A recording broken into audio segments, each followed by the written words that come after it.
Hegel's Aesthetics by Stanford Encyclopedia of Philosophy. Brought to you by Audio.ai. First published Tuesday, January 20th, 2009. Substantive revision Thursday, February 27th, 2020. G.W.F. Hegel's Aesthetics, or Philosophy of Art, forms part of the extraordinarily rich German aesthetic tradition that stretches from J.J. Winckelmann's Thoughts on the Imitation of the Painting and Sculpture of the Greeks, 1755, and G.E. Lessing's Laocoon, 1766, through Immanuel Kant's Critique of the Power of Judgment, 1790, and Friedrich Schiller's Letters on the Aesthetic Education of Man, 1795, to Friedrich Nietzsche's Birth of Tragedy, 1872, and in the 20th century, Martin Heidegger's The Origin of the Work of Art, 1935-6, and T.W. Adorno's Aesthetic Theory, 1970. Hegel was influenced in particular by Winckelmann, Kant, and Schiller, and his own thesis of the end of art, or what has been taken to be that thesis, has itself been the focus of close attention by Heidegger and Adorno. Hegel's philosophy of art is a wide-ranging account of beauty in art, the historical development of art, and the individual arts of architecture, sculpture, painting, music, and poetry. It contains distinctive and influential analyses of Egyptian art, Greek sculpture, and ancient and modern tragedy, and is regarded by many as one of the greatest aesthetic theories to have been produced since Aristotle's Poetics. 1. Hegel's knowledge of art. 2. Hegel's texts and lectures on aesthetics. 3. Art, religion, and philosophy in Hegel's system. 4. Kant, Schiller, and Hegel on beauty and freedom. 5. Art and idealization. 6. Hegel's systematic aesthetics or philosophy of art. 6.1 Ideal beauty as such. 6.2 The particular forms of art. 6.3 The system of the individual arts. 7. Conclusion. Hegel's Aesthetics by Stanford Encyclopedia of Philosophy. Brought to you by Audio.ai. 1. Hegel's knowledge of art. Hegel's Phenomenology of Spirit, 1807, contains chapters on the ancient Greek religion of art, Kunstreligion, and on the worldview presented in Sophocles' Antigone and Oedipus the King. His philosophy of art proper, however, forms part of his philosophy rather than phenomenology of spirit. The phenomenology can be regarded as the introduction to Hegel's philosophical system. The system itself comprises three parts: logic, philosophy of nature, and philosophy of spirit, and is set out in numbered paragraphs in Hegel's Encyclopedia of the Philosophical Sciences, 1817, 1827, 1830. The philosophy of spirit is in turn divided into three sections: on subjective, objective, and absolute spirit. Hegel's philosophy of art, or aesthetics, constitutes the first subsection of his philosophy of absolute spirit, and is followed by his philosophy of religion and his account of the history of philosophy. Hegel's philosophy of art provides an a priori derivation from the very concept of beauty itself, of various forms of beauty and various individual arts. In marked contrast to Kant, however, Hegel weaves into his philosophical study of beauty numerous references to and analyses of individual works of art, to such an extent, indeed, that his aesthetics constitutes, in K. Hammermeister's words, a veritable world history of art. Hammermeister 24. Hegel read both Greek and Latin. Indeed, he wrote his diary partly in Latin from the age of 14. He also read English and French. He was thus able to study the works of Homer, Aeschylus, Sophocles, Euripides, Virgil, Shakespeare, and Molière in the original languages. He never traveled to Greece or Italy, but he did undertake several long journeys from Berlin, where he was appointed professor in 1818, to Dresden, 1820, 1821, 1824, the Low Countries, 1822, 1827, Vienna, 1824, and Paris, 1827. On these journeys, he saw Raphael's Sistine Madonna and several paintings by Correggio in Dresden, Rembrandt's Night Watch in Amsterdam, the central section of the Van Eyck brothers' Adoration of the Lamb in Ghent. The wing panels were at that time in Berlin, and famous items by the noblest masters one has seen 100 times in copper engravings Raphael, Correggio, Leonardo da Vinci, Titian.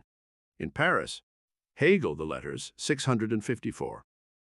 He liked to visit the theater and opera both on his travels and in Berlin, and he was acquainted with leading singers, such as Anna Milder-Haupten, who sang in the first production of Beethoven's Fidelio in 1814, as well as the composer Felix Mendelssohn Bartholdy, whose revival of J.S. Bach's St. Matthew Passion Hegel attended in March 1829. Hegel was also on close personal terms with Goethe, and knew his drama and poetry especially well, as he did those of Friedrich Schiller. Adorno complains that Hegel and Kant were able to write major aesthetics without understanding anything about art. Adorno, 334. This may or may not be true of Kant, but it is clearly quite untrue of Hegel. He had an extensive knowledge and a good understanding of many of the great works of art in the Western tradition. Nor was Hegel's knowledge and interest restricted to Western art. He read, in translation, works of Indian and Persian poetry, and he saw at first-hand works of Egyptian art in Berlin. Pagler, 1981, 206-8. Hegel's philosophy of art is thus an a priori derivation of the various forms of beauty that, pace Adorno, is informed and mediated by a thorough knowledge and understanding of individual works of art from around the world. Hegel's Aesthetics, by Stanford Encyclopedia of Philosophy. Brought to you by Audio.ai. 2. Hegel's texts and lectures on aesthetics. Hegel's published thoughts on aesthetics are to be found in Pars 556-63 of the 1830 Encyclopedia. Hegel also held lectures on aesthetics in Heidelberg in 1818 and in Berlin in 1820-21 winter semester, 1823 and 1826 summer semesters, and 1828-29 winter semester. Transcripts of Hegel's lectures made by his students in 1820-21, 1823, 1826, and 1828-29 have now been published, though so far only the 1823 lectures have been translated into English. See bibliography.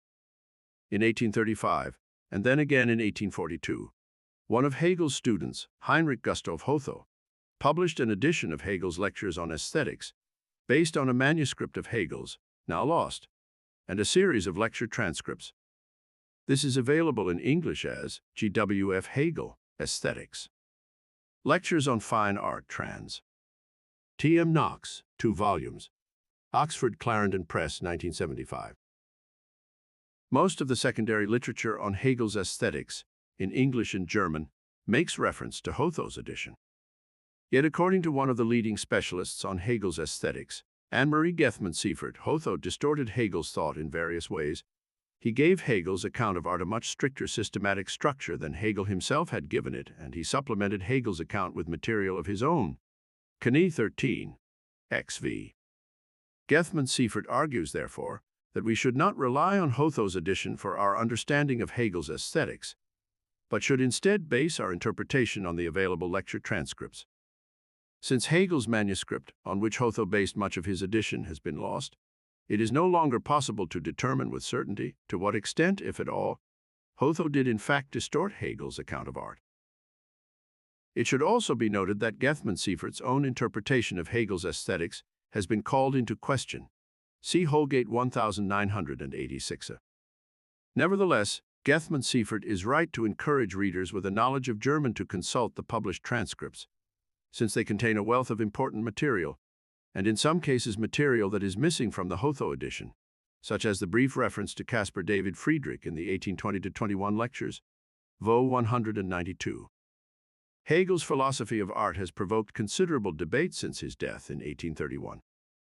Does he believe that only Greek art is beautiful? Does he hold that art comes to an end in the modern age? The answers one gives to such questions should, however, be offered with a degree of caution, for sadly, there is no fully worked-out philosophy of art by Hegel that was officially endorsed by Hegel himself. The paragraphs in the encyclopedia are written by Hegel, but they are very brief and condensed and were intended to be supplemented by his lectures. The transcripts of the lectures are written by students of Hegel, some taken down in class, some compiled afterwards from notes taken in class, and the standard edition of Hegel's lectures is a work put together by his student, Hotho, albeit using a manuscript by Hegel himself. There is, therefore, no definitive edition of Hegel's fully developed aesthetic theory that would trump all others and settle all debate.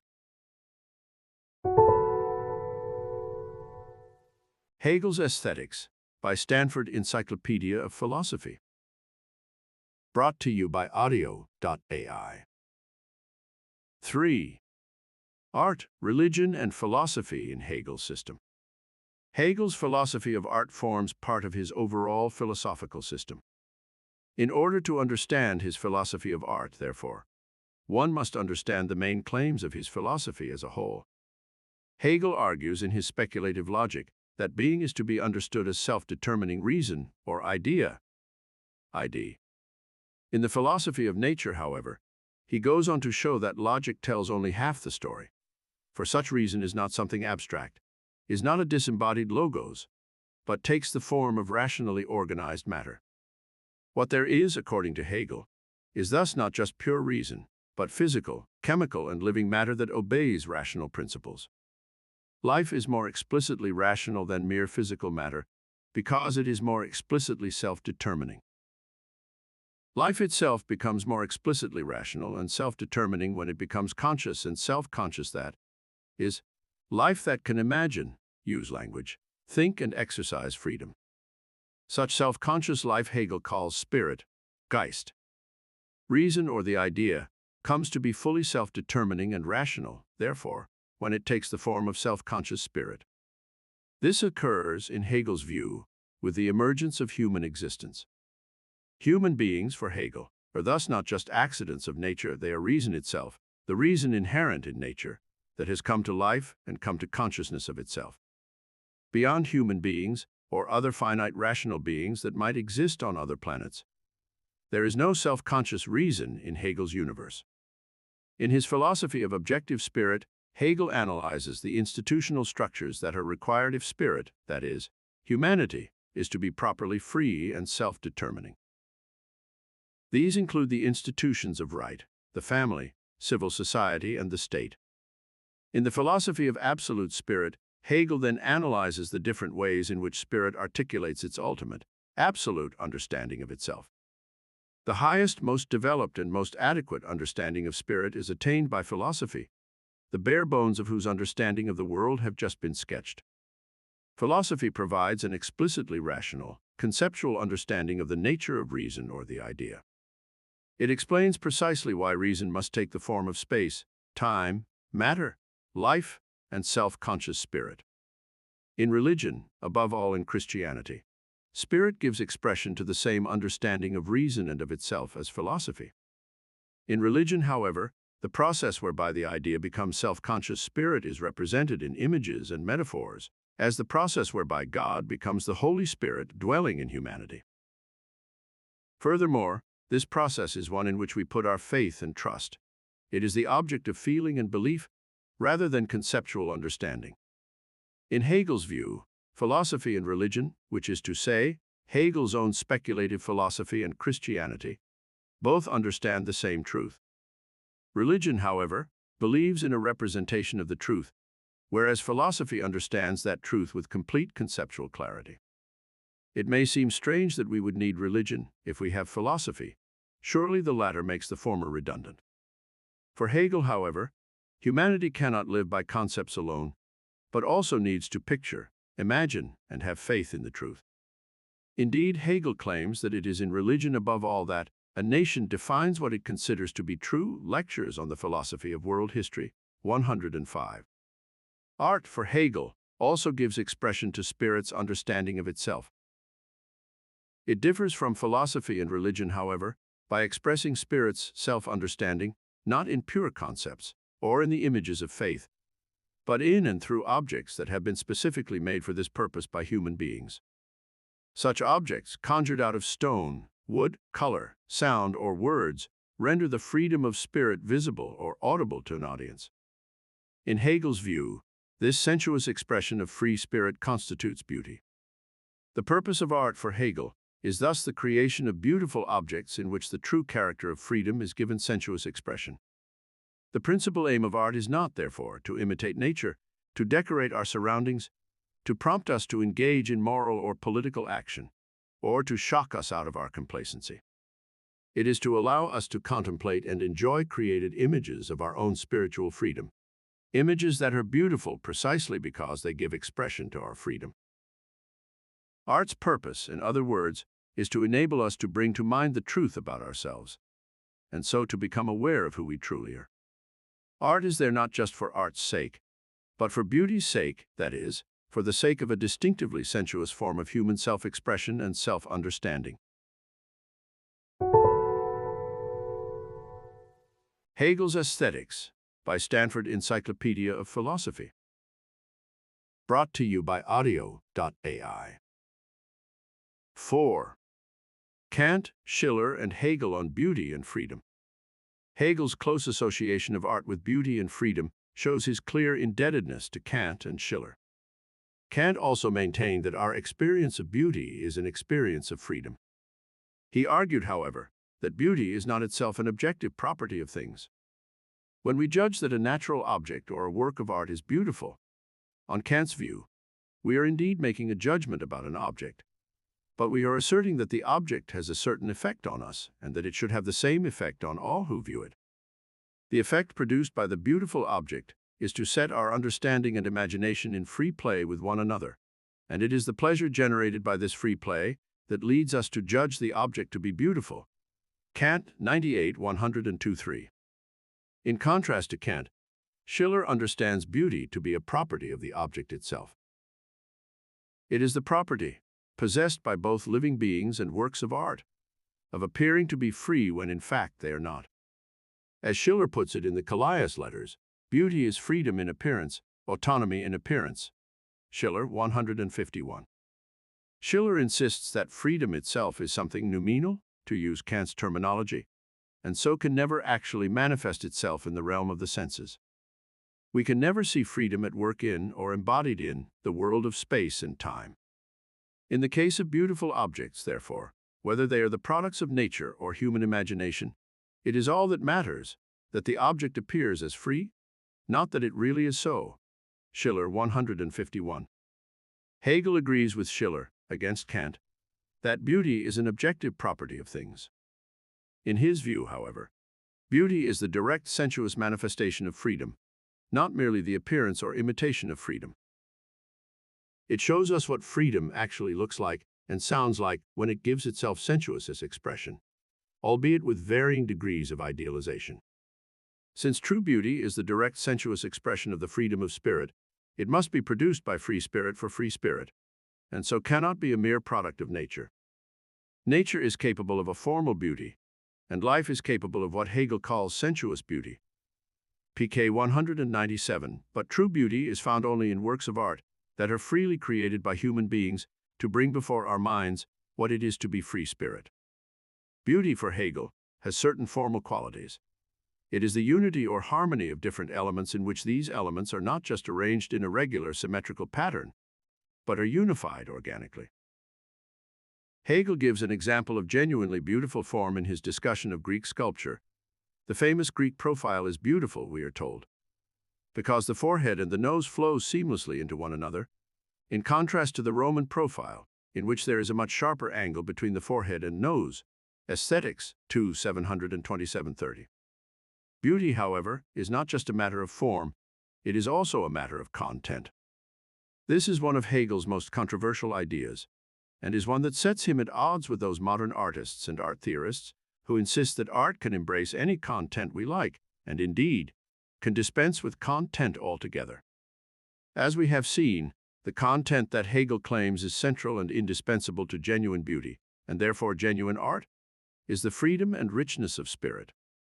To put it another way, that content is the idea, or absolute reason, as self-knowing spirit. Since the idea is pictured in religion as God, the content of truly beautiful art is in one respect the divine. Yet, as we have seen above, Hegel argues that the idea, or God, comes to consciousness of itself only in and through finite human beings. The content of beautiful art must thus be the divine in human form, or the divine within humanity itself, as well as purely human freedom. Hegel recognizes that art can portray animals, plants, and inorganic nature, but he sees it as art's principal task to present divine and human freedom. In both cases, the focus of attention is on the human figure in particular. This is because, in Hegel's view, the most appropriate sensuous incarnation of reason and the clearest visible expression of spirit is the human form. Colors and sounds by themselves can certainly communicate a mood, but only the human form actually embodies spirit and reason.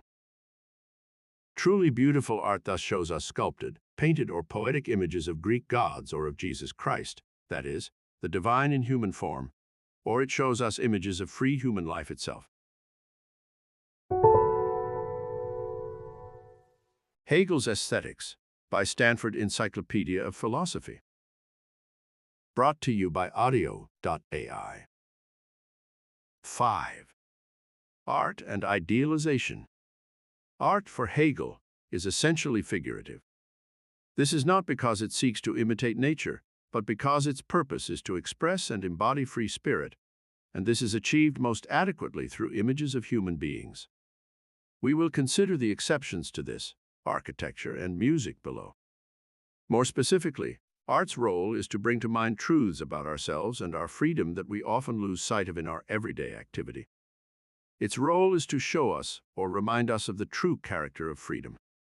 Art fulfills this role by showing us the freedom of spirit in its purest form, without the contingencies of everyday life.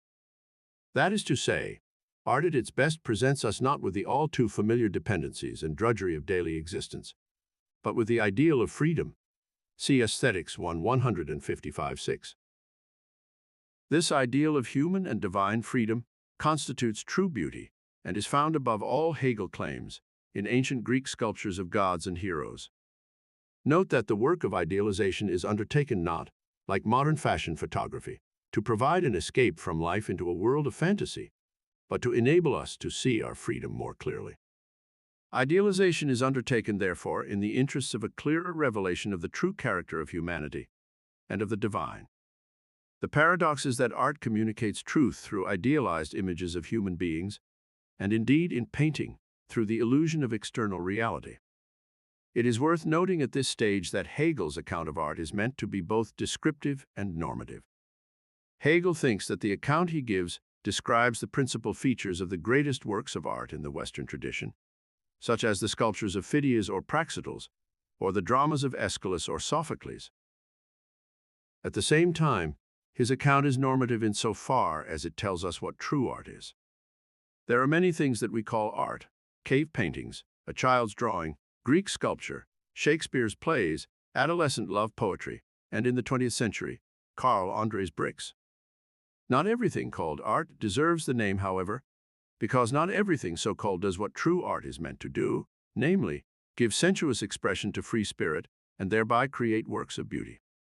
Hegel does not prescribe strict rules for the production of beauty, but he does set out broad criteria that truly beautiful art must meet, and he is critical of work that claims to be art, but that fails to meet these criteria. Hegel's critique of certain developments in post-Reformation art, such as the aspiration to do no more than imitate nature, is thus based not on contingent personal preferences, but on his philosophical understanding of the true nature and purpose of art. Hegel's Aesthetics, by Stanford Encyclopedia of Philosophy. Brought to you by Audio.ai. 6. Hegel's Systematic Aesthetics, or Philosophy of Art. Hegel's philosophical account of art and beauty has three parts. 1. Ideal beauty as such, or beauty proper. 2. The different forms that beauty takes in history. And 3. The different arts in which beauty is encountered. We will look first at Hegel's account of ideal beauty as such. 6.1 Ideal beauty as such.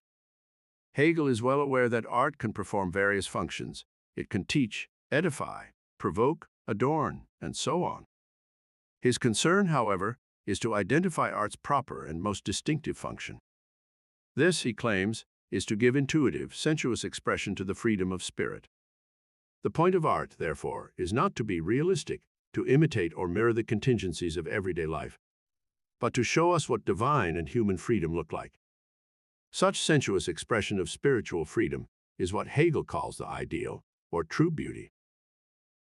The realm of the sensuous is the realm of individual things in space and time. Freedom is given sensuous expression, therefore, when it is embodied in an individual who stands alone in his or her self-enjoyment, repose and bliss, Selekeit, Aesthetics 179. Such an individual must not be abstract and formal, as, for example, in the early Greek geometric style, nor should he be static and rigid, as in much ancient Egyptian sculpture, but his body and posture should be visibly animated by freedom and life, without, however, sacrificing the stillness and serenity that belongs to ideal self-containment. Such ideal beauty, Hegel claims, is found above all in 5th and 4th century Greek sculptures of the gods, such as the Dresden Zeus, a cast of which Hegel saw in the early 1820s, or Praxiteles' Cnidian Aphrodite, see Knie 143 and Holgate 2007-58. Ancient Greek sculpture, which Hegel would have known almost exclusively from Roman copies or from plaster casts, presents what he calls pure or absolute beauty. Knie 124. It does not, however, exhaust the idea of beauty, for it does not give us beauty in its most concrete and developed form. This we find in ancient Greek drama, especially tragedy, in which free individuals proceed to action that leads to conflict, and finally, to resolution, sometimes violently, as in Sophocles' Antigone, sometimes peacefully, as in Aeschylus' Orestian trilogy. The gods represented in Greek sculpture are beautiful because their physical shape perfectly embodies their spiritual freedom and is not marred by marks of physical frailty or dependence. The principal heroes and heroines of Greek tragedy are beautiful because their free activity is informed and animated by an ethical interest or pathos, such as care for the family, as in the case of Antigone, or concern for the welfare of the state, as in the case of Creon, rather than by petty human foibles or passions. These heroes are not allegorical representations of abstract virtues, but are living human beings with imagination, character, and free will, but what moves them is a passion for an aspect of our ethical life, an aspect that is supported and promoted by a god. This distinction between pure beauty, found in Greek sculpture, and the more concrete beauty found in Greek drama, means that ideal beauty actually takes two subtly different forms.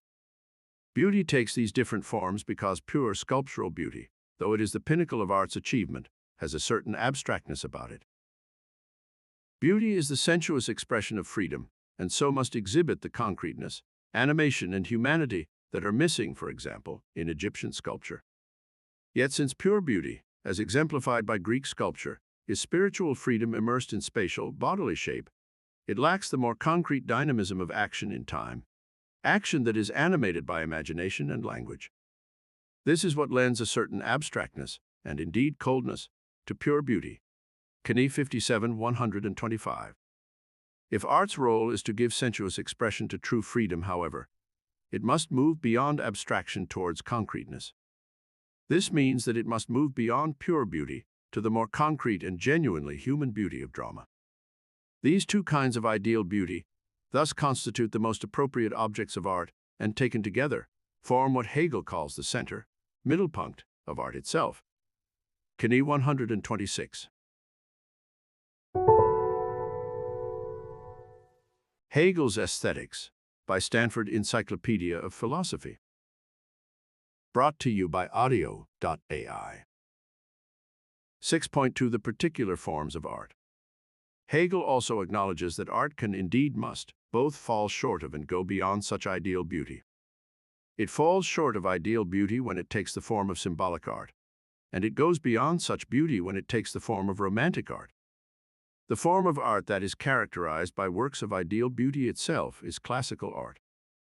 These are the three forms of art, Kunstformen, or forms of the beautiful, Knie 68, that Hegel believes are made necessary by the very idea of art itself. The development of art from one form to another generates what Hegel regards as the distinctive history of art. What produces these three art forms is the changing relation between the content of art, the idea as spirit, and its mode of presentation.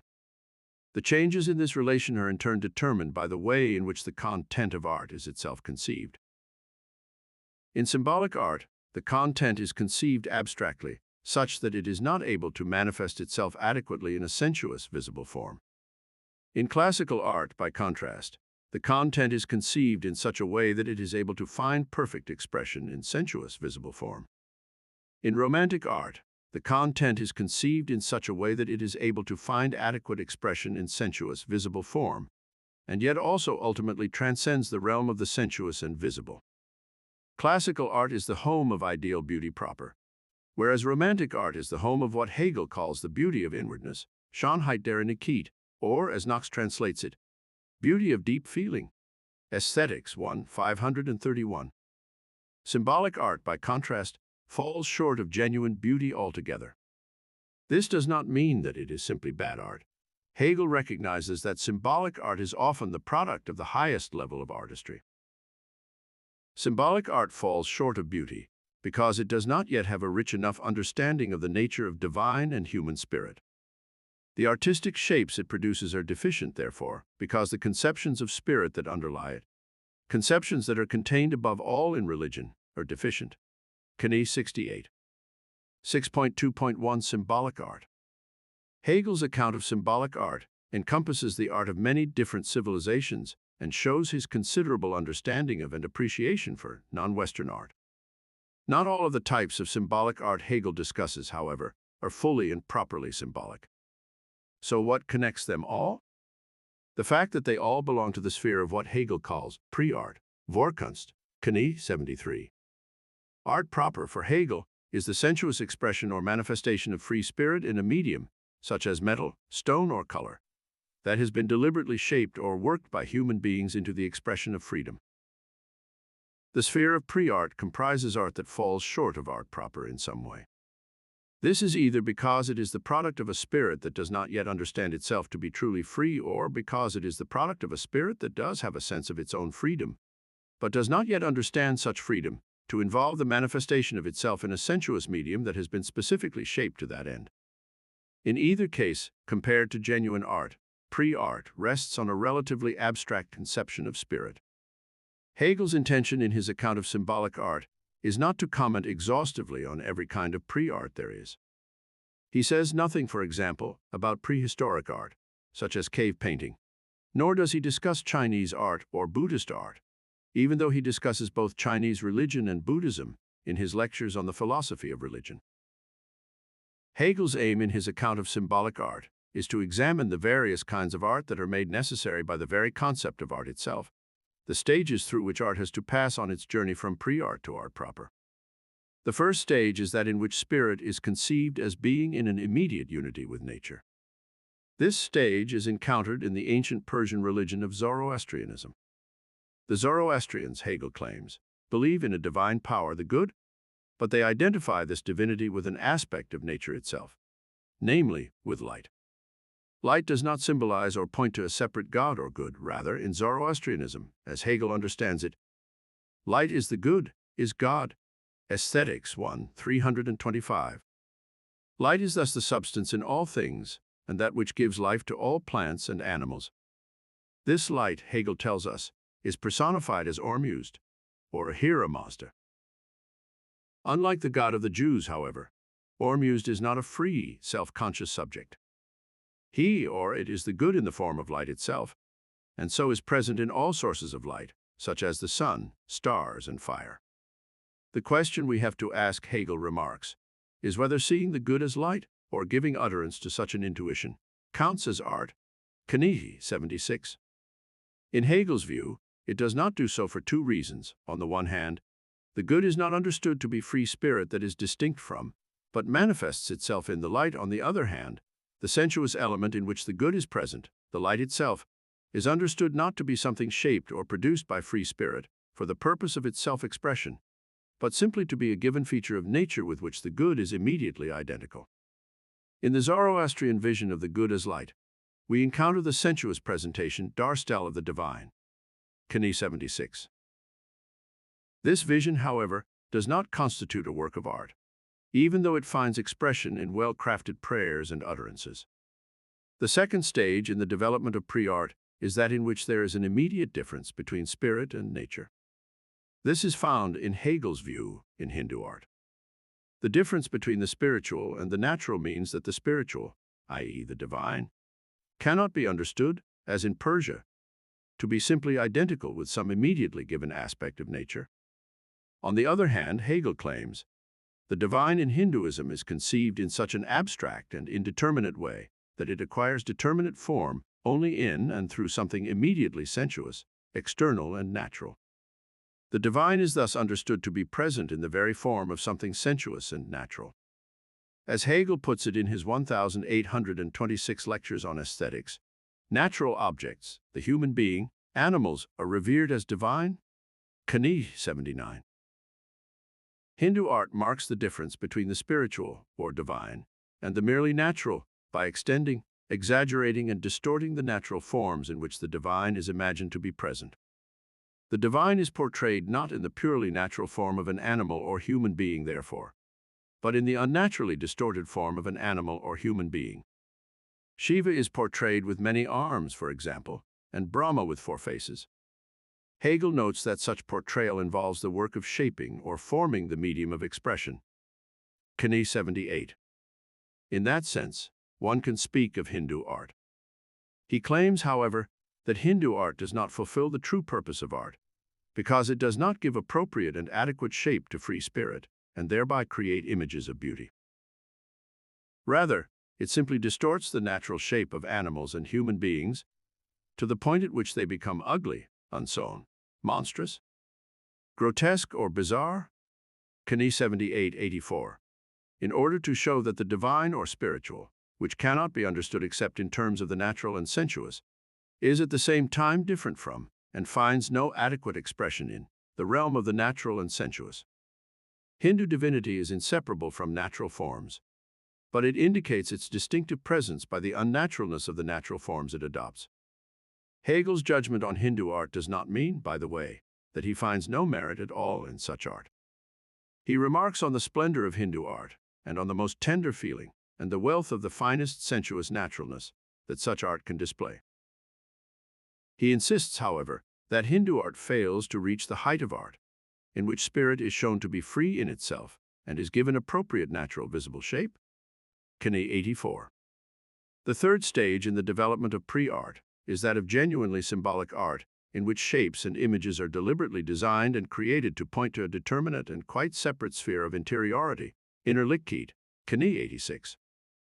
This is the province of ancient Egyptian art.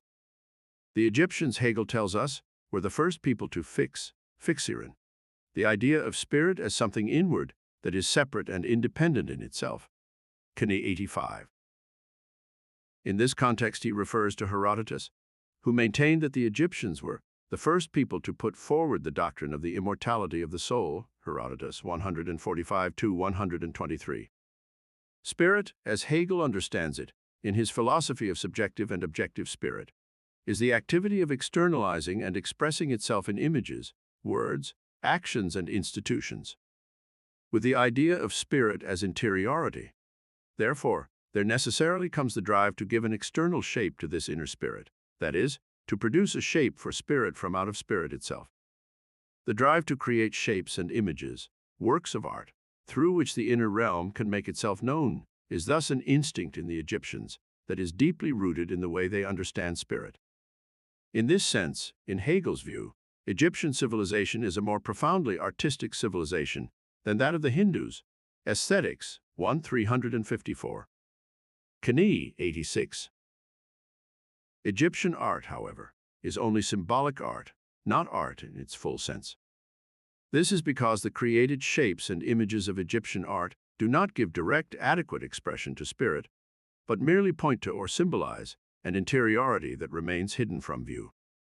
Furthermore, the inner spirit, though fixed in the Egyptian understanding as a separate, independent inwardness, Kani 86, is not itself understood as fully free spirit. Indeed, the realm of spirit is understood by the Egyptians to a large degree as the simple negation of the realm of nature and life. That is to say, it is understood above all as the realm of the dead. The fact that death is the principal realm in which the independence of the soul is preserved explains why the doctrine of the immortality of the soul is so important to the Egyptians. It also explains why Hegel sees the pyramid as the image that epitomizes Egyptian symbolic art.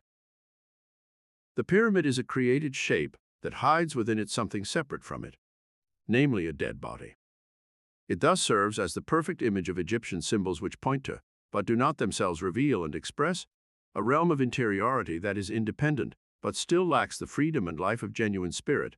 Aesthetics 1 356. For Hegel, Greek art contains symbolic elements, such as the eagle to symbolize the power of Zeus. But the core of Greek art is not the symbol. Egyptian art, by contrast, is symbolic through and through. Indeed, Egyptian consciousness as a whole, in Hegel's view, is essentially symbolic. Animals, for example, are regarded as symbols or masks of something deeper, and so animal faces are often used as masks by, amongst others, embalmers. Symbolism can also be multi-layered. The image of the phoenix, Hegel claims, symbolizes natural, especially celestial processes of disappearance and reemergence, but those processes are themselves viewed as symbols of spiritual rebirth. Knie 87. As noted above, the pyramid epitomizes the symbolic art of the Egyptians. Such art, however, does not just point symbolically to the realm of the dead, it also bears witness to an incipient but still undeveloped awareness that true inwardness is found in the living human spirit. It does so, Hegel maintains, by showing the human spirit struggling to emerge from the animal. The image that best depicts this emergence is, of course, that of the Sphinx, which has the body of a lion and the head of a human being. The human form is also mixed with that of animals in images of gods, such as Horus, who has a human body and a falcon's head. Such images, however, do not constitute art in the full sense because they fail to give adequate expression to free spirit in the form of the fully human being. They are mere symbols that partially disclose an interiority whose true character remains hidden from view and mysterious even to the Egyptians themselves. Even when the human form is depicted in Egyptian art without adulteration, it is still not animated by a genuinely free and living spirit, and so does not become the shape of freedom itself. Figures such as the Memnon Colossi of Amenhotep III in Western Thebes display no freedom of movement, Knie 89, in Hegel's view, and other smaller figures, which stand with their arms pressed to their sides and their feet firmly planted on the ground, lack grace of movement. Egyptian sculpture is praised by Hegel as worthy of admiration. Indeed, he claims that under the Ptolemies, 305–30 BC, Egyptian sculpture exhibited great delicacy, or elegance. Zierlichkeit. Nonetheless, for all its merits, Egyptian art does not give shape to real freedom and life, and so fails to fulfill the true purpose of art.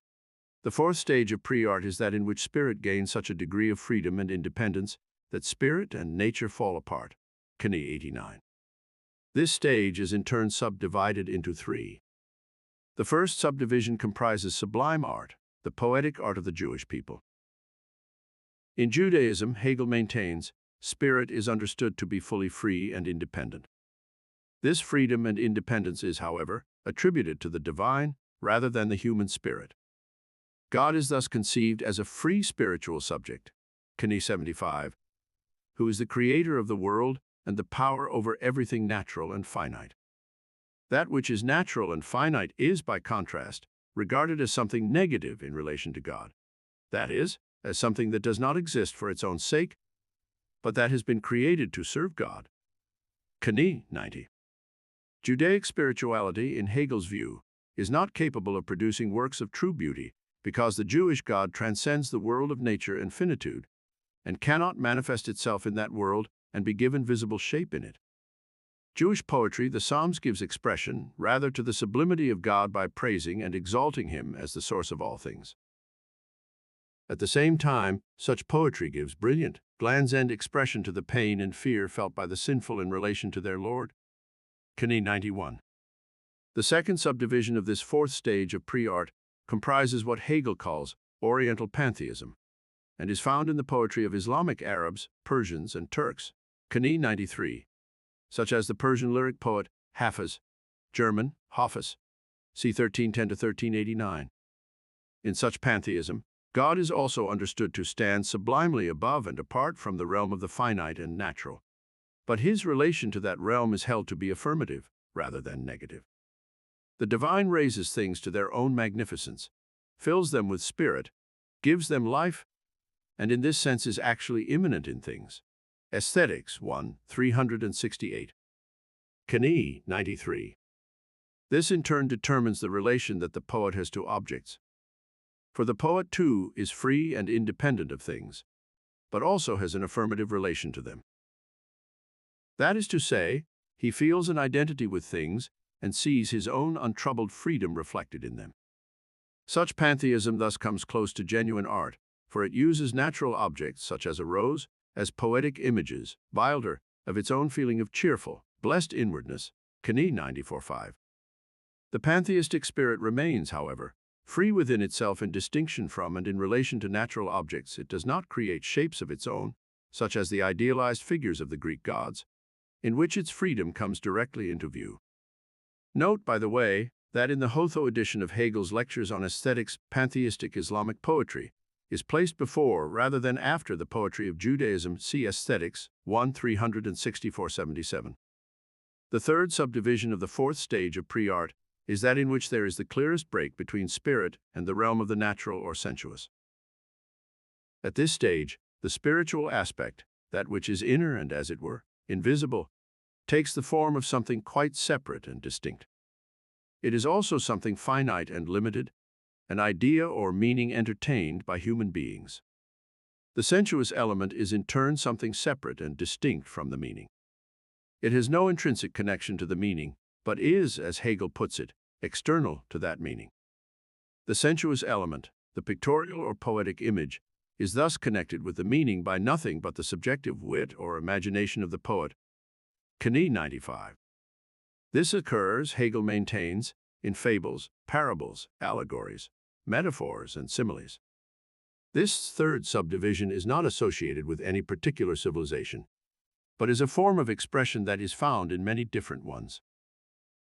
Hegel contends, however, that allegory, metaphor, and simile do not constitute the core of truly beautiful art, because they do not present us with the very freedom of spirit itself, but point to and so symbolize a meaning that is separate and independent.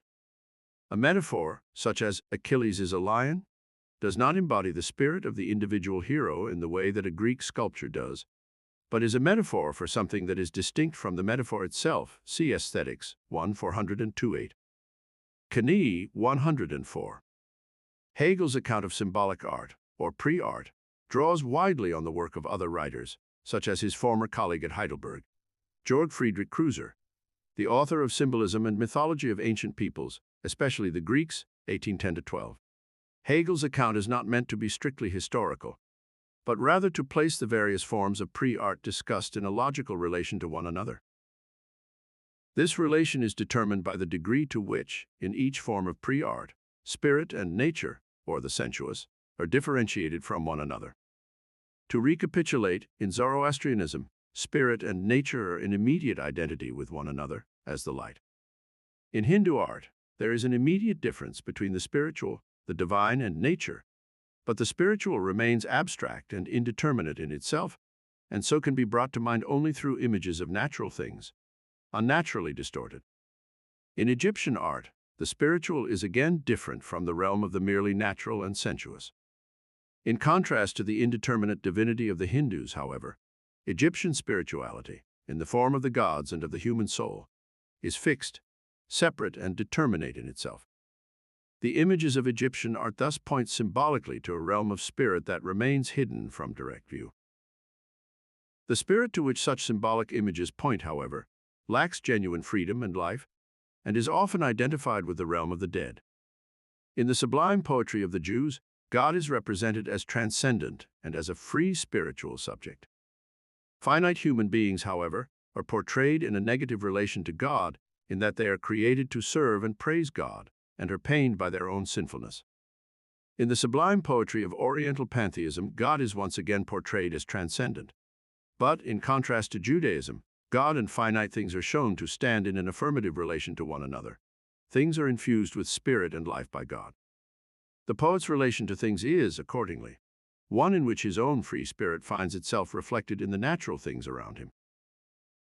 In the last stage of pre-art, the difference between the spiritual and the natural, or sensuous, is taken to its limit. The spiritual element, the meaning, and the sensuous element, the shape or image, are now completely independent of and external to one another. Furthermore, each is finite and limited. This is the realm of allegory and metaphor. 6.2.2 Classical art.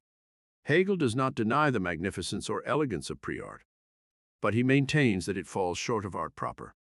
The latter is found in classical art, or the art of the ancient Greeks. Classical art, Hegel contends, fulfills the concept of art in that it is the perfect sensuous expression of the freedom of spirit. It is in classical art, therefore, above all in ancient Greek sculpture and drama, that true beauty is to be found. Indeed, Hegel maintains, the gods of ancient Greece exhibit absolute beauty as such. There can be nothing more beautiful than the classical. There is the ideal. Kni 124-135 see also Aesthetics 1-427. Such beauty consists in the perfect fusion of the spiritual and the sensuous, or natural. In true beauty, the visible shape before us does not merely intimate the presence of the divine through the unnatural distortion of its form, nor does it point beyond itself to a hidden spirituality or to divine transcendence. Rather, the shape manifests and embodies free spirituality in its very contours. In true beauty, therefore, the visible shape is not a symbol of or metaphor for a meaning that lies beyond the shape, but is the expression of spirit's freedom that brings that freedom directly into view. Beauty is sensuous, visible shape so transformed that it stands as the visible embodiment of freedom itself. Hegel does not deny that Greek art and mythology contain many symbolic elements. The story, for example, that Cronus, the father of Zeus, consumed his own children, symbolizes the destructive power of time. Aesthetics 1-492. Kni 120. In Hegel's view, however, the distinctive core of Greek art consists in works of ideal beauty, in which the freedom of spirit is made visible for the first time in history. Three conditions had to be met for such beautiful art to be produced. First, the divine had to be understood to be freely self-determining spirit, to be divine subjectivity, not just an abstract power such as the light. Second, the divine had to be understood to take the form of individuals who could be portrayed in sculpture and drama. The divine had to be conceived, in other words, not as sublimely transcendent, but as spirituality that is embodied in many different ways. The beauty of Greek art thus presupposed Greek polytheism. Third, the proper shape of free spirit had to be recognized to be the human body, not that of an animal. Hindu and Egyptian gods were often portrayed as a fusion of human and animal forms. By contrast, the principal Greek gods were depicted in ideal human form.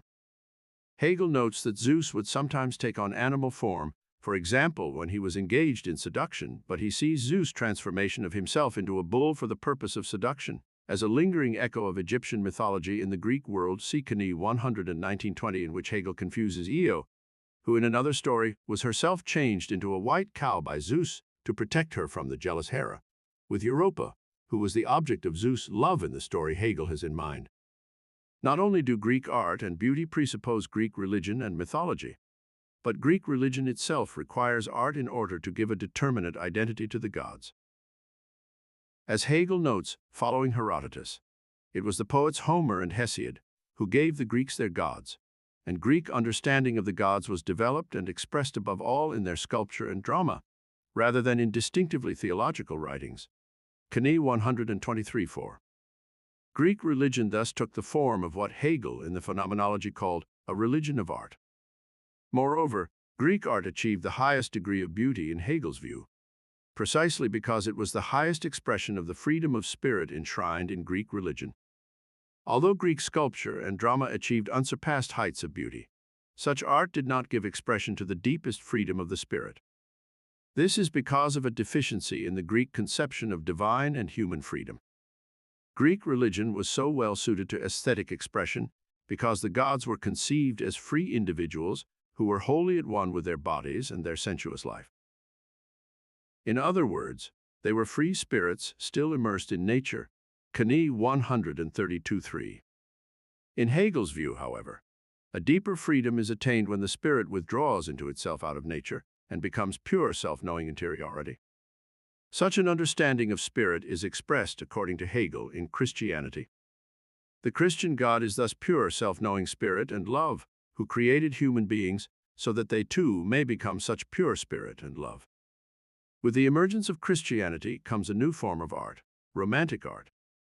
Hegel uses the term romantic to refer not to the art of the late 18th and early 19th century German romantics, many of whom he knew personally, but to the whole tradition of art that emerged in Western Christendom. 6.2.3 Romantic art. Romantic art, like classical art, is the sensuous expression or manifestation of the freedom of spirit.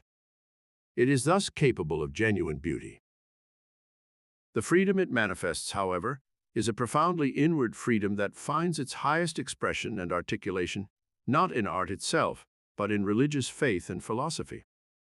Unlike classical art, therefore, romantic art gives expression to a freedom of the spirit whose true home lies beyond art. If classical art can be compared to the human body which is thoroughly suffused with spirit and life, romantic art can be compared to the human face, which discloses the spirit and personality within. Since romantic art actually discloses the inner spirit, however, rather than merely pointing to it, it differs from symbolic art which it otherwise resembles. Romantic art, for Hegel, takes three basic forms. The first is that of explicitly religious art. It is in Christianity, Hegel contends, that the true nature of spirit is revealed. What is represented in the story of Christ's life, death, and resurrection is the idea that a truly divine life of freedom and love is at the same time a fully human life in which we are willing to die to ourselves and let go of what is most precious to us. Much religious romantic art, therefore, focuses on the suffering and death of Christ. Hegel notes that it is not appropriate in romantic art to depict Christ with the idealized body of a Greek god or hero, because what is central to Christ is his irreducible humanity and mortality. Romantic art, therefore, breaks with the classical ideal of beauty and incorporates real human frailty, pain, and suffering into its images of Christ, and also of religious martyrs. Indeed, such art can even go to the point of being ugly, unsewn, in its depiction of suffering. Knie 136. If, however, romantic art is to fulfill the purpose of art and present true freedom of spirit in the form of beauty, it must show the suffering Christ or suffering martyrs to be imbued with a profound inwardness, iniquite, a feeling, and a genuine sense of reconciliation. Verse Nung, Knie 136:7. For such an inward sense of reconciliation, in Hegel's view, is the deepest spiritual freedom. The sensuous expression in color or words of this inner sense of reconciliation constitutes what Hegel calls the beauty of inwardness or spiritual beauty. Geistige Schönheit, Knie 137.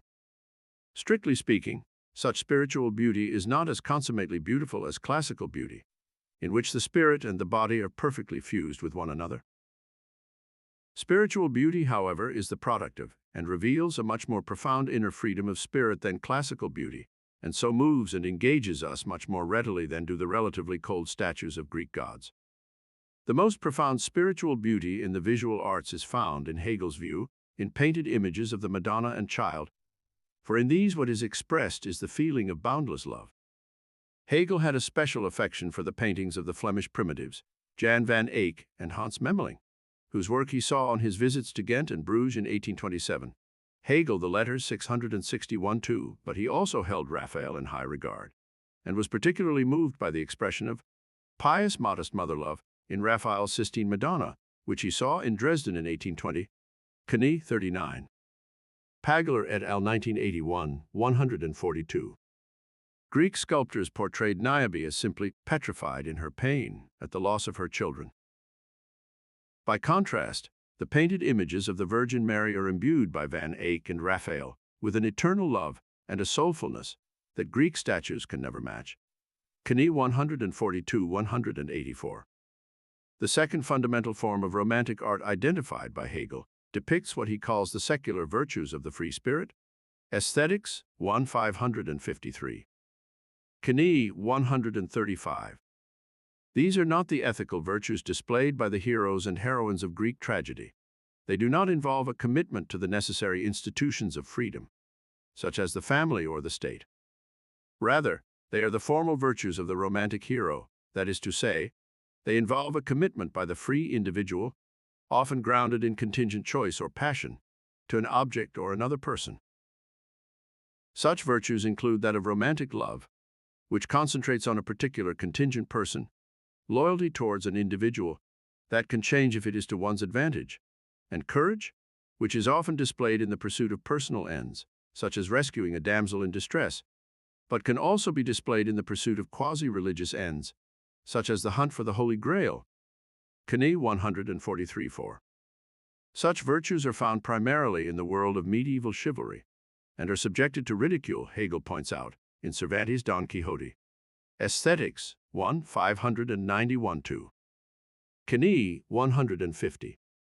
They can, however, also crop up in more modern works, and indeed are precisely the virtues displayed in an art form of which Hegel could know nothing, namely the American Western. The third fundamental form of romantic art depicts the formal freedom and independence of character. Such freedom is not associated with any ethical principles, or at least not principally with the formal virtues just mentioned, but consists simply in the firmness, festicite of character. Aesthetics 1 577. Knie 145-6. This is freedom in its modern, secular form. It is displayed most magnificently, Hegel believes, by characters such as Richard III, Othello, and Macbeth in the plays of Shakespeare. Note that what interests us about such individuals is not any moral purpose, which they invariably lack anyway, but simply the energy and self-determination, and often ruthlessness, that they exhibit. Such characters must have an internal richness, revealed through imagination and language, and not just be one-dimensional. But their main appeal is their formal freedom to commit themselves to a course of action, even at the cost of their own lives. These characters do not constitute moral or political ideals, but they are the appropriate objects of modern romantic art, whose task is to depict freedom, even in its most secular and amoral forms. Hegel also sees romantic beauty in more inwardly sensitive characters, such as Shakespeare's Juliet. After meeting Romeo, Hegel remarks, Juliet suddenly opens up with love like a rosebud, full of childlike naivety. Her beauty thus lies in being the embodiment of love. Hamlet is a somewhat similar character, far from being simply weak, as Goethe thought. Hamlet, in Hegel's view, displays the inner beauty of a profoundly noble soul. Aesthetics 1 583. Knie 147-8. 6.2. The end of art. One should note that the development of romantic art, as Hegel describes it, involves the increasing secularization and humanization of art. In the Middle Ages and the Renaissance, as in ancient Greece, art was closely tied to religion. Art's function was to a large degree to make the divine visible. With the Reformation, however, religion turned inward and found God to be present in faith alone, not in the icons and images of art. As a result, Hegel points out, we who live after the Reformation no longer venerate works of art. VPK 6. Furthermore, art itself was released from its close ties to religion and allowed to become fully secular. To Protestantism alone, Hegel states, the important thing is to get a sure footing in the prose of life, to make it absolutely valid in itself independently of religious associations, and to let it develop in unrestricted freedom. Aesthetics 1 598. It is for this reason, in Hegel's view, that art in the modern age no longer meets our highest needs and no longer affords us the satisfaction that it gave to earlier cultures and civilizations. Art satisfied our highest needs when it formed an integral part of our religious life and revealed to us the nature of the divine, and, as in Greece, the true character of our fundamental ethical obligations. In the modern post-Reformation world, however, art has been released or has emancipated itself from subservience to religion. As a result, art, considered in its highest vocation, is and remains for us a thing of the past. Aesthetics 1:11. This does not mean that art now has no role to play, and that it provides no satisfaction at all. Art is no longer the highest and most adequate way of expressing the truth. As it was according to Hegel in 5th century Athens, we moderns now seek ultimate or absolute truth in religious faith or in philosophy, rather than in art. Indeed, the considerable importance we assign to philosophy is evident, in Hegel's view, in the prominence of the philosophical study of art itself in modernity. Aesthetics 1:11. VPK 6. Yet art in modernity continues to perform the significant function of giving visible and audible expression to our distinctively human freedom, and to our understanding of ourselves in all our finite humanity. Hegel does not claim, therefore, that art as a whole simply comes to an end or dies in the modern age. His view is, rather, that art plays, or at least should play, a more limited role now than it did in ancient Greece or in the Middle Ages. Yet Hegel does think that art in modernity comes to an end in a certain respect. To understand why he thinks this, we need to consider his claim that art in modernity falls apart, Zerfeld, into the exploration of everyday contingencies, on the one hand, and the celebration of witty, humorous subjectivity, on the other. Knie 151. In Hegel's view, much painting and poetry after the Reformation focuses its attention on the prosaic details of ordinary daily life, rather than on the intimacy of religious love or the magnificent resolve and energy of tragic heroes. To the extent that such works of art no longer aim to give expression to divine or human freedom, but seek, apparently at least, to do no more than imitate nature, they prompt Hegel to consider whether they still count as artworks in the strictly philosophical, as opposed to the more generally accepted sense of the term. In the 20th century, it is the abstract creations of, for example, Jackson Pollock or Carl Andre that usually provoke the question, is this art? In Hegel's mind, however, it is works that appear to be purely naturalistic and representational that raise this question. His view is that such works count as genuine works of art only when they do more than merely imitate nature. The naturalistic and prosaic works that best meet this criterion, he maintains, are the paintings of the 16th and 17th century Dutch masters. In such works, Hegel claims, the painter does not aim simply to show us what grapes, flowers, or trees look like. We know that already from nature. The painter aims, rather, to capture the often fleeting, life, lebendigkeit of things, the luster of metal, the shimmer of a bunch of grapes by candlelight, a vanishing glimpse of the moon or the sun, a smile, the expression of a swiftly passing emotion. Aesthetics 1, 599. Often, indeed, the painter seeks to delight us specifically with the animated play of the colors of gold, silver, velvet, or fur. In such works, Hegel notes, we encounter not just the depiction of things, but, as it were, an objective music, appeal in color, Eintonen in Farben. Aesthetics 1, 598, 600.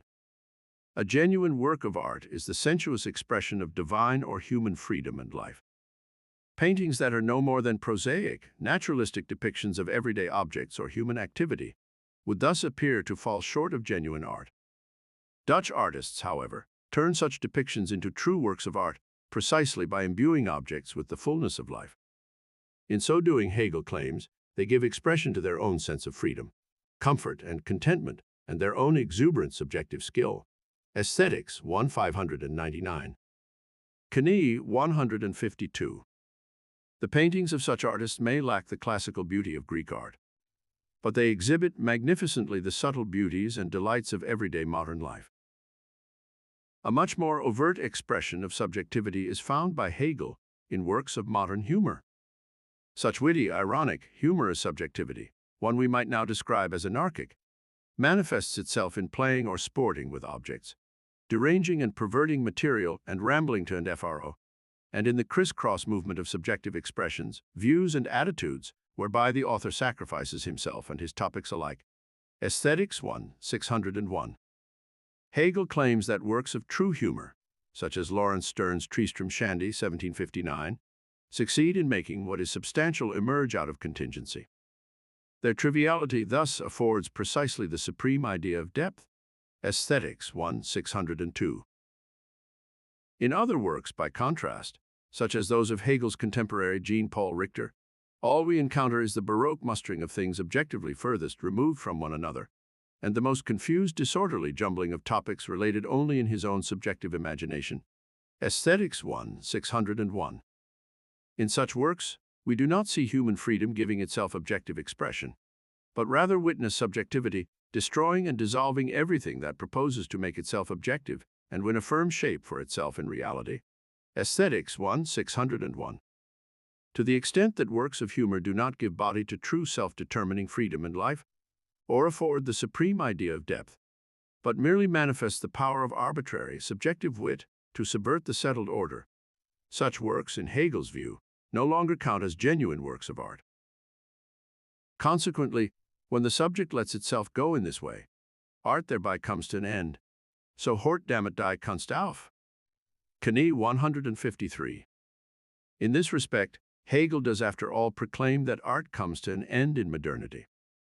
This is not because art no longer performs a religious function, and so no longer fulfills the highest vocation of art. It is because there emerge in modernity certain artworks that are no longer the expressions of true human freedom and life, and so no longer genuine artworks at all.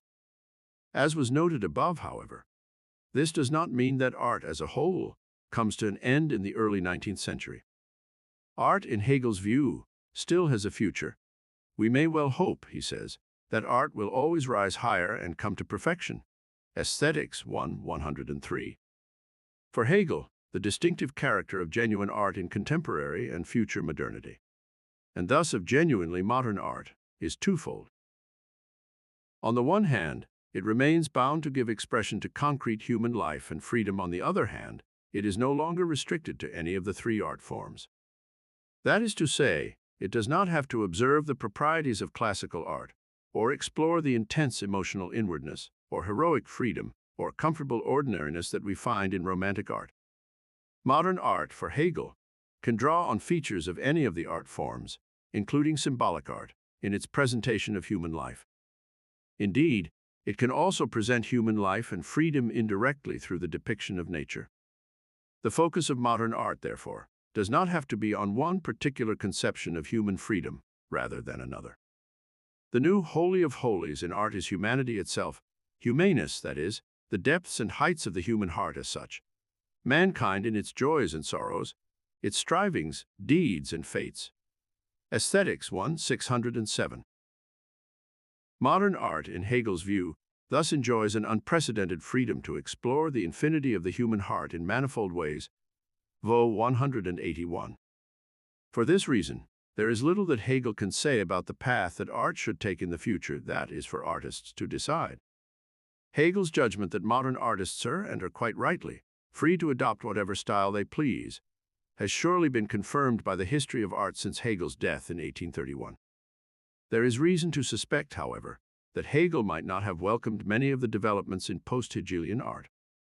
This is due to the fact that, although he does not lay down any rules that are to govern modern art, he does identify certain conditions that should be met if modern art is to be genuine art. Hegel notes, for example, that such art should not contradict the formal law of being simply beautiful and capable of artistic treatment. Aesthetics 605. VPK 204.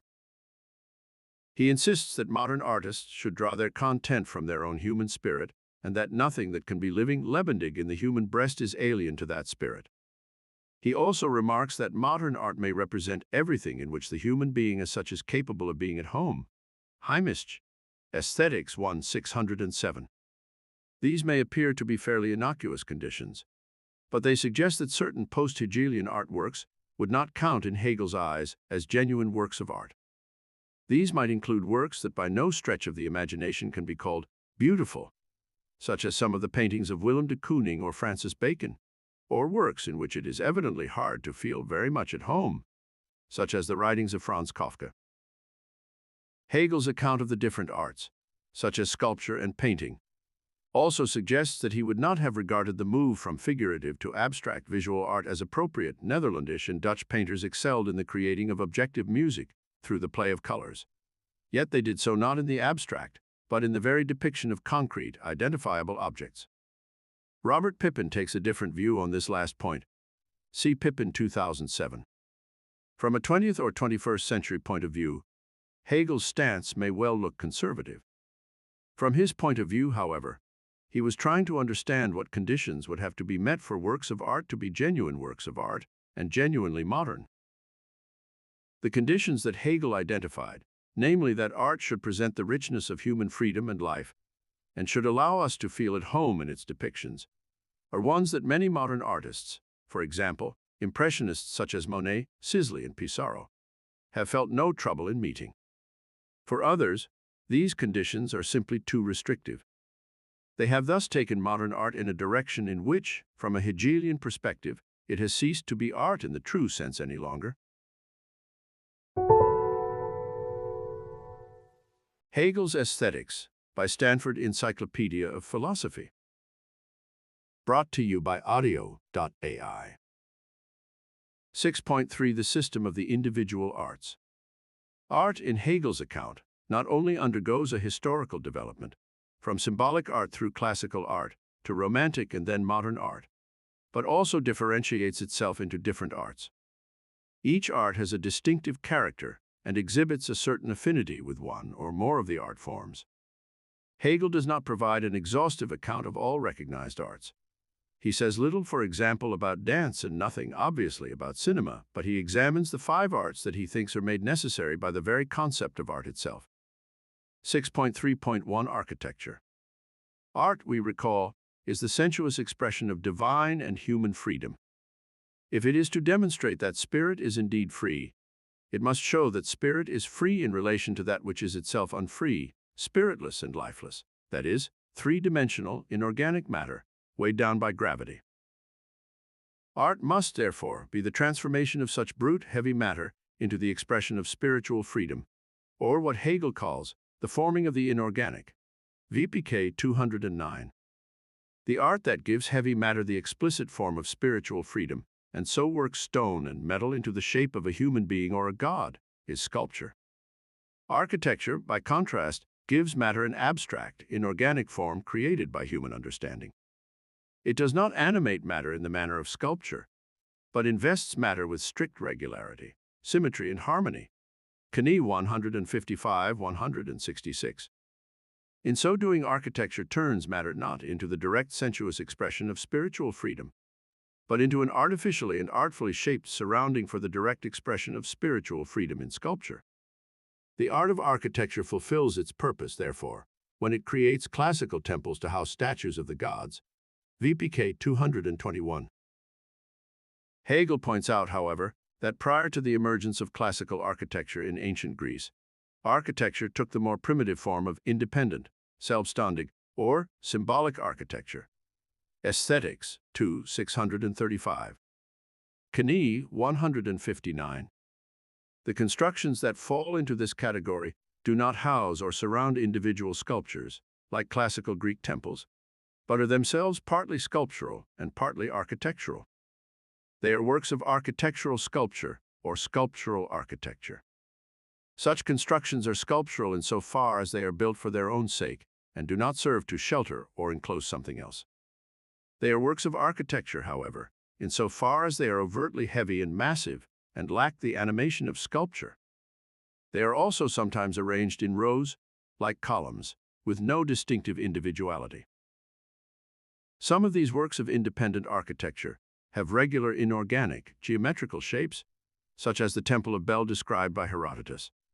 See Herodotus 79-81-181. Some are clearly embodiments of the organic force of life in nature, such as the phallus and the lingam, Aesthetics 2-641, and some even have a human form, albeit one that is abstract and colossal, such as the Egyptian Memnons of Amenhotep III. In Hegel's view, however, all such constructions have a symbolic significance for those who built them. They were not built simply to provide shelter or security for people, like a house or a castle, but are works of symbolic art. These independent constructions are meaningful in themselves. Their meaning lies, for example, in their shape or in the number of their parts. By contrast, the Egyptian pyramids contain a meaning that is separate from the construction itself. That meaning, of course, is the body of the dead pharaoh. Since they house within themselves something other than themselves, pyramids, in Hegel's view, are, as it were, on the way to being properly architectural. They fall short of proper classical architecture, however, because what they shelter within themselves is death, not the embodiment of the living God. They are, as Hegel puts it, crystals that shelter within them a departed spirit. VPK 218. Furthermore, the meaning that they contain is completely hidden within them, invisible to all. Pyramids thus remain works of symbolic art that point to a hidden meaning buried within them. Indeed, as was noted above, Hegel claims that the pyramid is the image or symbol of symbolic art itself. Aesthetics 1-356. The epitome of symbolic art is symbolic architecture, specifically the pyramids. Architecture itself, however, comes into its own only with the emergence of classical art, for it is only in the classical period that architecture provides the surrounding for, and so becomes the servant of, a sculpture that is itself the embodiment of free spirit. Hegel has much to say about the proper form of such a surrounding. The main point is this: spiritual freedom is embodied in the sculpture of the God. The house of the God, the temple, is something quite distinct from, and subordinate to the sculpture it surrounds. The form of that temple should thus also be quite distinct from that of the sculpture. The temple, therefore, should not mimic the flowing contours of the human body, but should be governed by the abstract principles of regularity, symmetry, and harmony. Hegel also insists that the form of the temple should be determined by the purpose it serves, namely to provide an enclosure and protection for the God. VPK 221. This means that the basic shape of the temple should contain only those features that are needed to fulfill its purpose. Furthermore, it means, in Hegel's view, that each part of the temple should perform a specific function within the economy of the whole building, and that different functions should not be confused with one another. It is this latter requirement that makes columns necessary. There is a difference for Hegel between the task of bearing the roof and that of enclosing the statue within a given space. The second task, that of enclosure, is performed by a wall. If the first task is to be clearly distinguished from the second, therefore, it must be performed not by a wall, but by a separate feature of the temple. Columns are necessary in a classical temple, according to Hegel, because they perform the distinct task of bearing the roof without forming a wall. The classical temple is thus the most intelligible of buildings, because different functions are carried out in this way by different architectural features, and yet are harmonized with one another. Herein, indeed, lies the beauty of such a temple. VPK 221-224. In contrast to classical architecture, Romantic or Gothic architecture is based on the idea of a closed house in which Christian inwardness can find refuge from the outside world. In the Gothic cathedral, columns are located within, rather than around the outside of, the enclosed space, and their overt function is no longer merely to bear weight, but to draw the soul up into the heavens. Consequently, the columns or pillars do not come to a definite end in a capital on which rests the architrave of the classical temple, but continue up until they meet to form a pointed arch or a vaulted roof. In this way, the Gothic cathedral not only shelters the spirit of the religious community, but also symbolizes the upward movement of that spirit in its very structure. Knie 171. Hegel considers a relatively small range of buildings. He says almost nothing, for example, about secular buildings. One should bear in mind, however, that he is interested in architecture only insofar as it is an art, not insofar as it provides us with protection and security in our everyday lives. Yet it should also be noted that architecture, as Hegel describes it, falls short of genuine art, as he defines it, since it is never the direct sensuous expression of spiritual freedom itself, in the manner of sculpture. See Aesthetics 2-888. This is a fundamental limitation of architecture. The structures of independent architecture symbolize meanings that are more or less indeterminate. The pyramids indicate the presence of a hidden meaning, namely death, and even in its classical and romantic forms, architecture remains a symbolic art, insofar as the structures it creates remain separate from the spirit they house. Aesthetics 2-888. In no case is architecture the explicit manifestation or embodiment of free spirituality itself. This does not, however, make architecture any less necessary as a part of our aesthetic and religious life. Nor does it prevent Hegel from seeking to understand what distinguishes the art of architecture, as opposed to the more everyday practice or business of architecture, in both the classical and romantic eras. 6.3.2 Sculpture. In contrast to architecture, sculpture works heavy matter into the concrete expression of spiritual freedom by giving it the shape of the human being. The high point of sculpture, for Hegel, was achieved in classical Greece. In Egyptian sculpture, the figures often stand firm, with one foot placed before the other and the arms held tightly by the side of the body, giving the figures a rather rigid, lifeless appearance. By contrast, the idealized statues of the gods created by Greek sculptors, such as Phidias and Praxiteles, are clearly alive and animated, even when the gods are depicted at rest. This animation is apparent in the posture of the figure, in the nuanced contours of the body, and also in the free fall of the figure's garments. Hegel greatly admired the sculpture of Michelangelo, a cast of whose pieta he saw in Berlin, Aesthetics 2:790. But it was the Greeks, in his view, who set the standard for ideal sculptural beauty. Indeed, Greek sculpture, according to Hegel, embodies the purest beauty of which art itself is capable. For a more detailed study of Hegel's account of sculpture, see Holgate 2007, 5689. 6.3.3 Painting. Hegel was well aware that Greek statues were often painted in quite a gaudy manner. He claims, however, that sculpture expresses spiritual freedom and vitality in the three-dimensional shape of the figure, rather than in the color that has been applied to it. In painting, by contrast, it is color above all that is the medium of expression. The point of painting, for Hegel, is not to show us what it is for free spirit to be fully embodied. It is to show us only what free spirit looks like, how it manifests itself to the eye. The images of painting thus lack the three-dimensionality of sculpture, but they add the detail and specificity provided by color.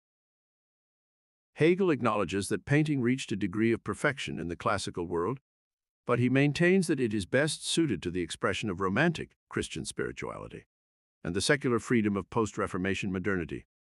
Knie 181. This is because the absence of bodily solidity and the presence of color allow the more inward spirituality of the Christian world to manifest itself as such. If sculpture is the material embodiment of spirit, painting gives us, as it were, the face of spirit in which the soul within manifests itself as the soul within. Knie 183.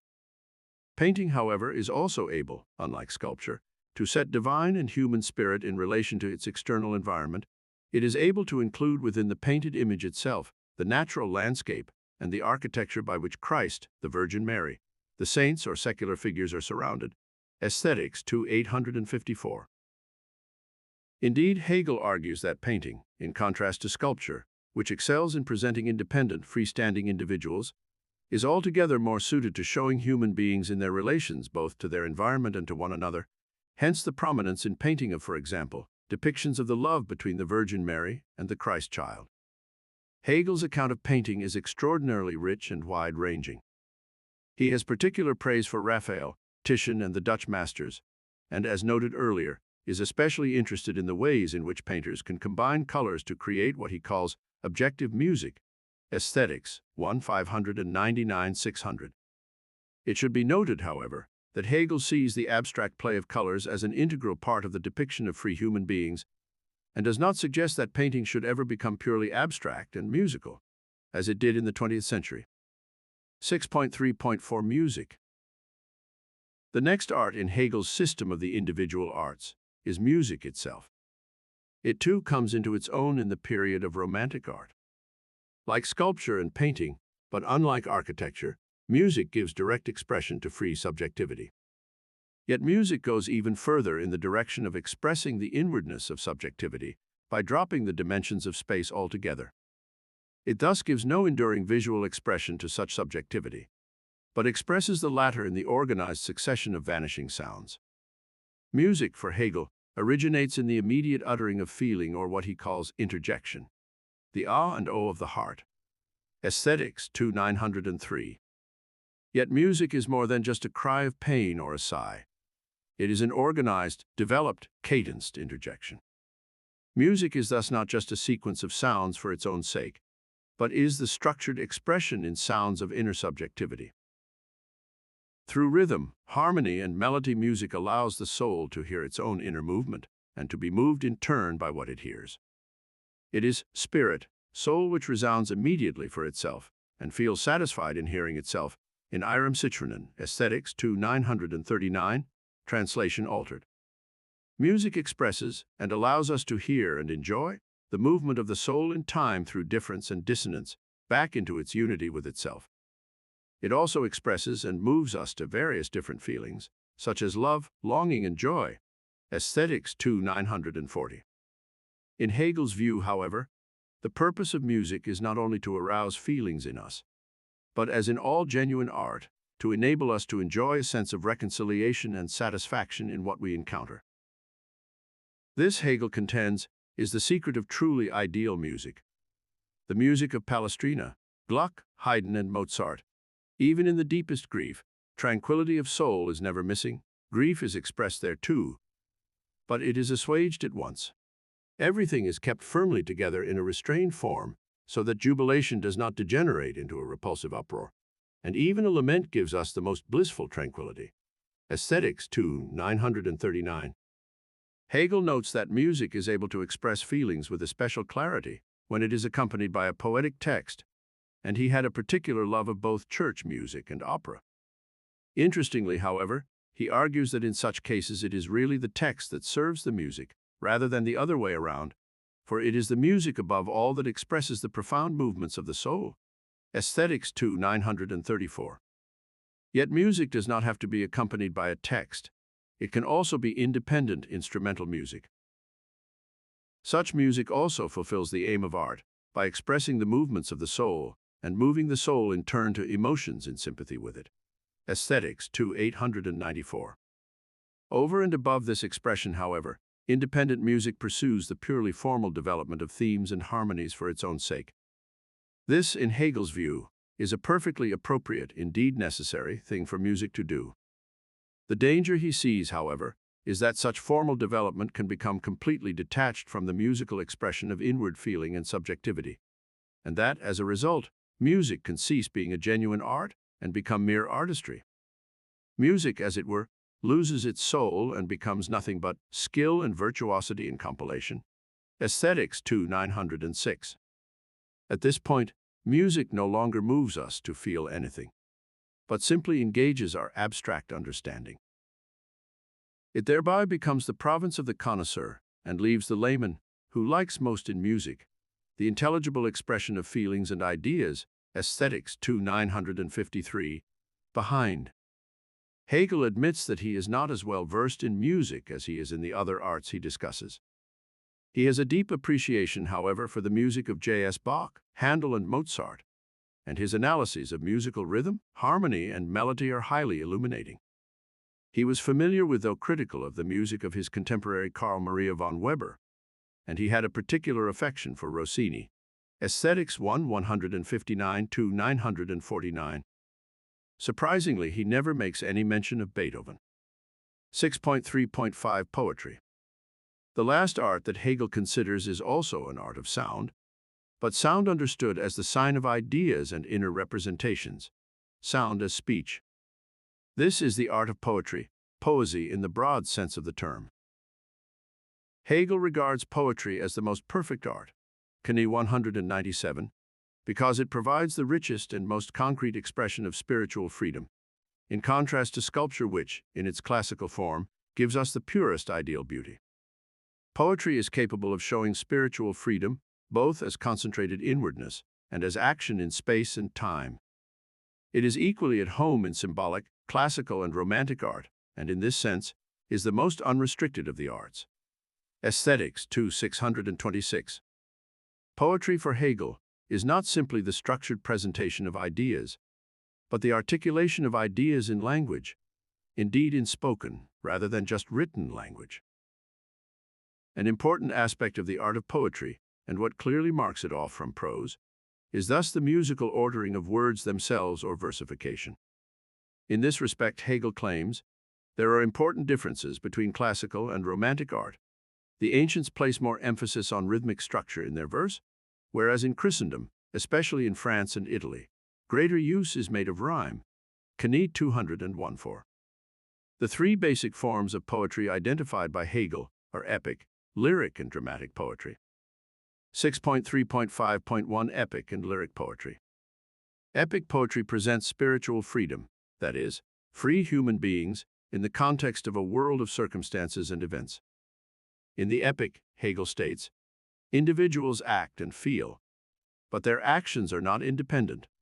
Events also have their right.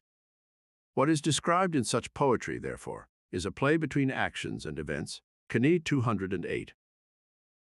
Epic individuals are situated individuals, caught up in a larger enterprise, such as the Trojan War in Homer's Iliad.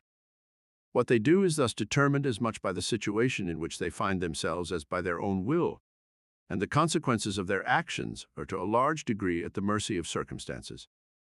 Epic poetry thus shows us the worldly character and attendant limitations of human freedom.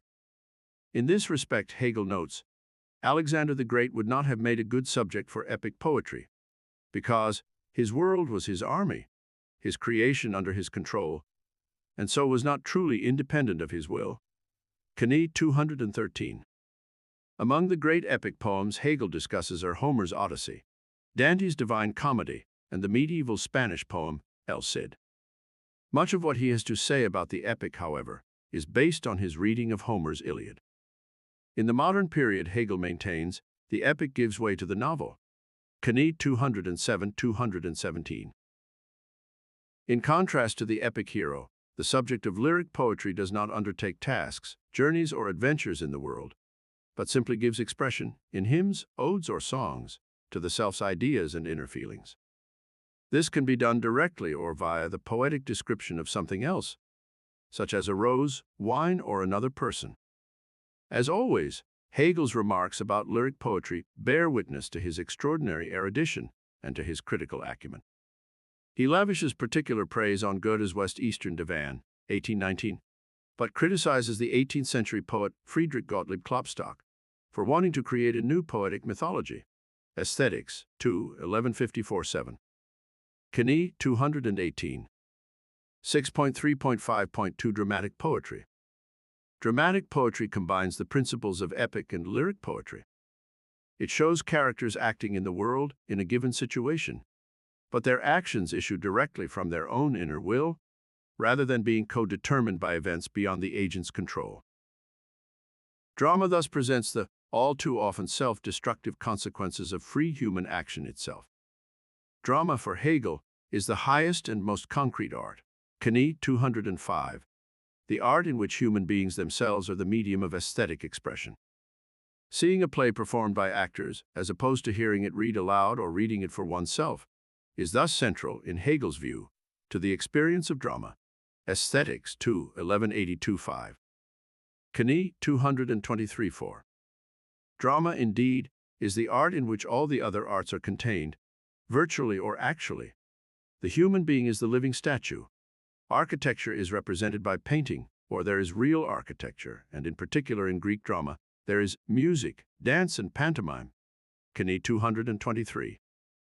At this point, it is tempting to say that, for Hegel, drama, to use Richard Wagner's expression, is the total work of art, Gesamtkunstwerk. It is doubtful, however, whether Hegel would have been sympathetic to Wagner's project. Hegel remarks that drama takes the explicit form of a totality in opera, which belongs more to the sphere of music than to drama proper.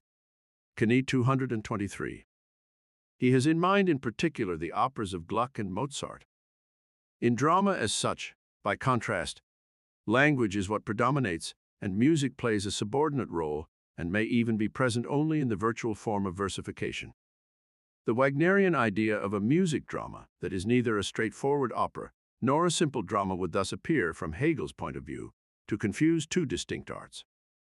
Drama, for Hegel, does not depict the richness of the epic world or explore the inner world of lyric feeling. It shows characters acting in pursuit of their own will and interest, and thereby coming into conflict with other individuals, even if, as in the case of Hamlet, after some initial hesitation. Hegel distinguishes between tragic and comic drama, and between classical and romantic versions of each. He also notes that in some plays, such as Goethe's Iphigenie auf Tauris, tragedy threatens but is averted by acts of trust or forgiveness. Aesthetics 2, 1204. In classical Greek tragedy, individuals are moved to act by an ethical interest or pathos, such as concern for the family or for the state. The conflict between Antigone and Creon in Sophocles' Antigone is of this kind, as is the conflict acted out in Aeschylus or Estia. In Sophocles' Oedipus the King, the conflict is not a straightforwardly ethical one, but it is nonetheless a conflict between two rights: the right of consciousness to accept responsibility only for what it knows it has done, and the right of the unconscious, of what we do not know, to be accorded respect. The tragedy of Oedipus is that he pursues his right to uncover the truth about the murder of Laius, without ever considering that he himself might be responsible for the murder, or, indeed, that there might be anything about him of which he is unaware. Aesthetics 2, 12, 13, 14. Greek tragic heroes and heroines are moved to act by the ethical or otherwise justified interest with which they identify, but they act freely in pursuit of that interest. Tragedy shows how such free action leads to conflict, and then to the violent, or sometimes peaceful, resolution of that conflict. At the close of the drama, Hegel maintains, we are shattered by the fate of the characters, at least when the resolution is violent. We are also satisfied by the outcome, because we see that justice has been done. Individuals whose interests, such as the family and the state, should be in harmony with one another, set those interests in opposition to one another. In so doing, however, they destroy themselves, and thereby undo the very opposition they set up. In the self-destruction of such one-sidedly ethical characters, Hegel believes, we, the audience, see the work of eternal justice. Aesthetics 2, 1198, 1215. This reconciles us to the fate of the characters, and so provides the sense of reconciliation which art should never lack. Aesthetics 2, 1173. In modern tragedy, by which Hegel means above all Shakespearean tragedy, characters are moved not by an ethical interest, but by a subjective passion, such as ambition or jealousy. These characters, however, still act freely and destroy themselves through the free pursuit of their passion. Tragic individuals, therefore, whether ancient or modern, are not brought down by fate, but are ultimately responsible for their own demise. Indeed, Hegel maintains, innocent suffering is not the object of high art. Knie 231-2. Drama that sees people primarily as victims of circumstance or oppression, such as Georg Beckner's Woyzeck, 1836, is thus, from a Hegelian point of view, drama without genuine tragedy. In comedy, individuals also undermine their own endeavors in some way, but the purposes that animate them are either inherently trivial ones or grand ones, which they pursue in a laughably inappropriate way. In contrast to tragic characters, truly comic figures do not identify themselves seriously with their laughable ends or means.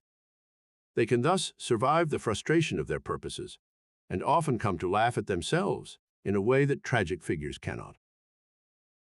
In this respect, Hegel claims, characters in many modern comedies, such as those by Molière, are frequently ridiculous but not genuinely comic characters. We laugh at Molière's miser or Shakespeare's Malvolio, but they do not laugh with us at their own foibles. Truly comic figures are found by Hegel in the plays of the ancient Greek dramatist Aristophanes.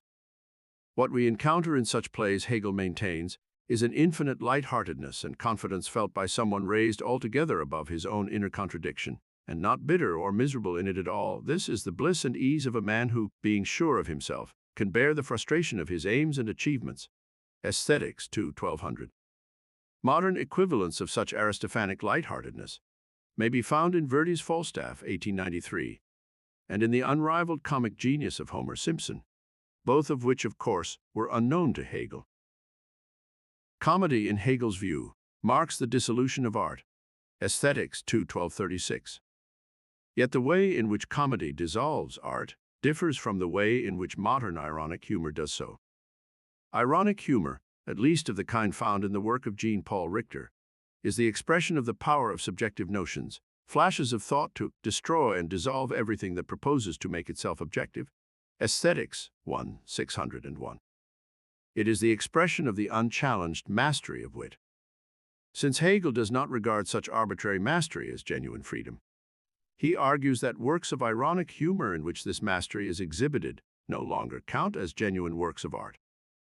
True comedy, by contrast, is the expression of a sense of wholeness, self-confidence, and well-being, of subjective freedom and life that survives the loss of mastery and control over one's life.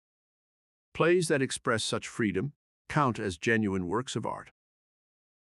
Yet they are works that show freedom to reside precisely not in the works we undertake, but within subjectivity itself, within subjectivity that happily endures the frustration of its laughable aims.